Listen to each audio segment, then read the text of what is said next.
6 साल बेमिसाल, हर बार उसकी इकॉनमी 6 के इर्द गिर्द। एक बार को तो यकीन नहीं होता था कि कोई गेंदबाज T20 क्रिकेट में इतना किफायती कैसे हो सकता है। At the same time wicket भी लेता है।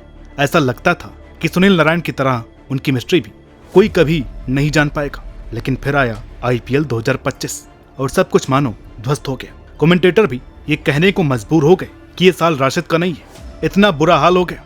और एक ऋषभ पंत जो अपने खराब से खराब सीजन में भी 300-400 रन तो बना ही देते थे, लेकिन इस साल 27 की भी औसत नहीं। हाँ, हमारा इशारा 27 करोड़ की तरफ है।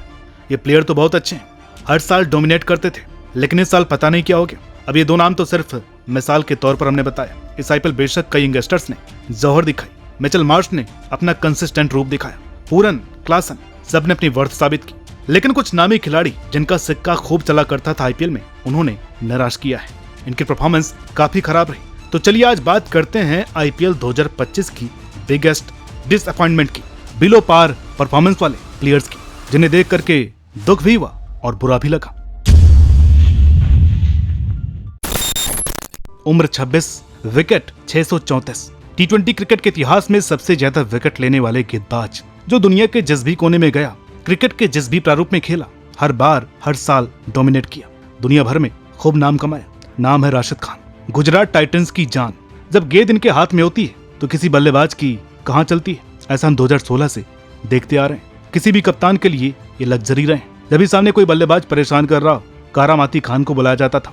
कितनी बार एक ही ओवर में इन्होंने मैच का रुख पलट दिया। हमेशा से ही मैच विनिंग परफॉर्मेंस किया, और इकॉनमी तो ऐसी कि विश्वास ही ना हो कि IPL देख रहे हैं या ODI।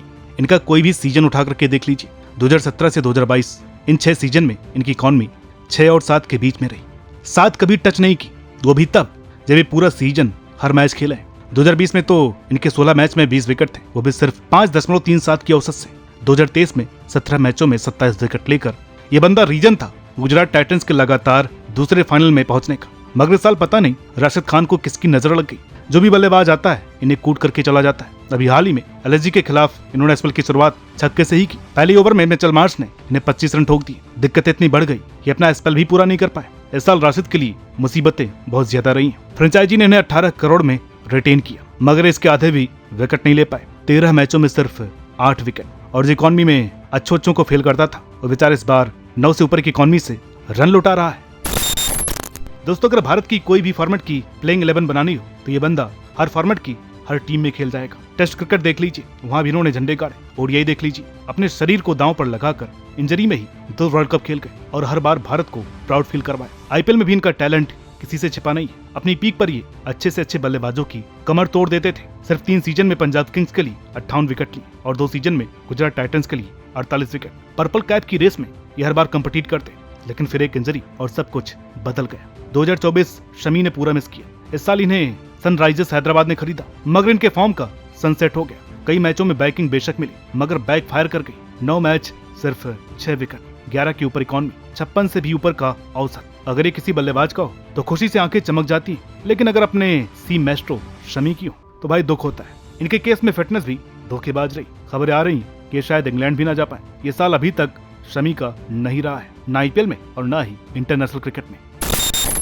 अब इस लिस्ट में अगला नाम जुड़ जाता है भारतीय क्रिकेट के मॉडर्न डे सुपरस्टार, लेकिन बेहद ही अंडररेटेड बॉलर रवि बिश्नोई का। वो बंदा जो गेंद से जादूगर है। अपनी फिरकी से कितने ही मैच पलटे हैं, चाहे इंटरनेशनल क्रिकेट हो या IPL। इनकी सबसे बड़ी खासियत रही है कि चाहे विकेट ज्यादा न लिए हो, पर रन भी ज्यादा नहीं देते। अब ऐसा थोड़ी है कि IPL में कोई 5 या 4 लिए हो, लेकिन 4 ओवर्स में 25, 30 या मैक्सिमम 32 रन तक दिया करते थे। इनका यही स्पेल सबसे क्रूशियल हुआ करता था। पिछले साल के IPL में चाहे इनके 14 मैचों में 10 ही विकेट थे, लेकिन इकॉनमी अच्छी थी, 9 से भी नीचे की, जहां हर बल्लेबाज स्पिनर्स को आड़े हाथों लेता था। ये फिर भी अपना काम बखूबी करके दिखाते थे। अगर 2024 IPL के बाद से अब तक के इनके इंटरनेशनल क्रिकेट में परफॉर्मेंस की बात करें तो 18 मुकाबलों में 25 विकेट निकाले इन्होंने। सिर्फ एक बार 40 से ज्यादा रन खाए हैं अपने स्पेल में। इसके बाद गोयनका साहब का भरोसा, LSG की बैकिंग, इन्हें 11 करोड़ में रिटेन किया गया। एक जबरदस्त फॉर्म की पॉजिटिव लेकर के आ रहे थे, लेकिन सब कुछ नेगेटिव हो गया। जब LSG की टीम मैदान पर उतरती तो एक तरफ दिग्वेश राठी गजब का चमकते, लेकिन इनकी चमक कहीं गायब सी हो गई। इस सीजन के 11 मैचों में इन्हें सिर्फ 9 विकेट मिले और इकॉनमी 10.84 की। ये साल कोई और ही गेंदबाज लग रहे थे। हालात इतने खराब हो गए कि LSG और SRH के मैच में सिर्फ 1 ओवर डाला, जिसमें इन्हें 26 रन पड़ गए और अभिषेक शर्मा के वो लगातार 4 छक्के इतने महंगे कि अगले मैच में बेंच पर बैठा दिया गया। अब उम्मीद करते हैं कि पर्सनल लाइफ में इनके सब कुछ ठीक चल रहा हो, वरना ये कोई रन मशीन थोड़ी ही है। हम उम्मीद करते हैं कि इनका कमबैक जल्दी होगा, वरना इस साल तो काम ठप ही रहा है। ऋषभ पंत 18 साल की उम्र में दिल्ली कैपिटल्स में डेब्यू किया।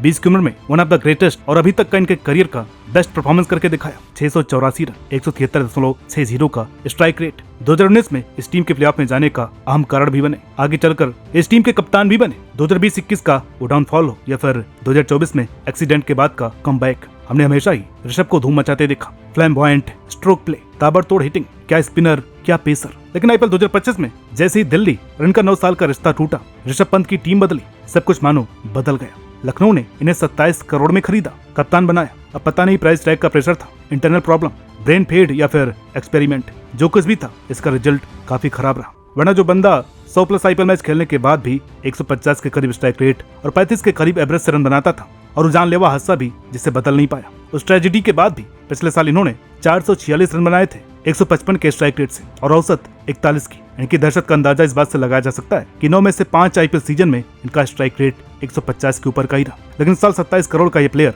27 के औसत से भी रन नहीं बना सका। अगर गुजरात टाइटंस वाला मैच छोड़ दे तो किसी भी मैच में ये कॉन्फिडेंट नहीं दिखे। सीजन शुरू हुआ 6 बॉल 0 से, 13 मैच में सिर्फ 151 रन, 13.73 की औसत, मात्र 107 का स्ट्राइक रेट। न बैटिंग ऑर्डर में क्लैरिटी थी, न ही इनके रोल में। हर बॉल पर छक्का मारने का ट्राई करते दिखे। अब ऐसी परफॉर्मेंस जिसे ऋषभ तो क्या कोई भी खिलाड़ी दोबारा नहीं देखना चाहेगा किसी भी बैट्समैन के करियर में। दोस्तों, अब हम आ चुके हैं इस वीडियो की क्लाइमैक्स में और अंत करेंगे उस खिलाड़ी से जिसने 2021 में केकेआर के खत्म आईपीएल को पुनर्जीवित करके फाइनल तक पहुंचा दिया था, वेंकटेश अय्यर। वो बंदा जो कोई मिल गया के जादू की तरह ऐसी जादुई शक्तियों के साथ आया कि केकेआर की दशा और दशा सब कुछ बदल गई। 2021 आईपीएल में कोविड के चलते जब आईपीएल बंद हुआ था तो केकेआर 7 में से 2 ही मैच जीता था, लेकिन सेकंड हाफ में इनकी एंट्री ने केकेआर को 7 में से 5 मैच जिताए। आरसीबी को एलिमिनेटर में दी उस हार ने इन्हें क्वालीफायर 2 में पहुंचाया और फिर ये दिल्ली को हराकर ये फाइनल में पहुंचे। चेन्नई को भी लगभग शिकस्त थमा ही दी थी। इन्होंने सेमीफाइनल में भी और फाइनल में भी अर्धशतक जड़ा। 10 मैच 370 रन, 41 का औसत। इसके बाद ये इंडिया भी खेल गए। तब क्या 2023 क्या 2024 फुल ऑन धूम थी इनकी। 2023 में तो ब्रेंडन मैकुलम के बाद केकेआर के दूसरे शतक वीर भी बने। 15 सालों का सूखा खत्म किया। पिछले साल जो केकेआर जीता उसमें 370 रनों का इनका भी योगदान रहा, वो भी लगभग 160 के स्ट्राइक रेट से। फ्रेंचाइजी ने जब जब इन पर भरोसा किया इन्होंने कई गुना रिटर्न दिए, मगर फिर 2025 आईपीएल में जब इन्हें इतनी सालों की मेहनत और परफॉर्मेंस के बदले एक बार फिर केकेआर ने खरीदा, वो भी 23 करोड़ 75 लाख में, तो उम्मीद थी कि इस बार ये और भी तगड़ी परफॉर्मेंस करेंगे। लेकिन काम खराब हो गया। 11 मैचों में सिर्फ 142 रन, औसत भी 20 का ही। और जब जब जरूरत थी केकेआर को तो इन्होंने निराश किया, गेंदबाजी भी नहीं दी गई और इस साल इनके लिए सब कुछ फ्लॉप। तो दोस्तों, ये थे 2025 आईपीएल में सबसे ज्यादा डिसअपॉइंट करने वाले प्लेयर्स, जिन पर आईपीएल शुरू होने से पहले बहुत सारे लोगों की उम्मीदें टिकी हुई थी, लेकिन इन्होंने उन उम्मीदों पर पानी फेर दिया। वीडियो कैसी लगी कमेंट करके जरूर बताइएगा।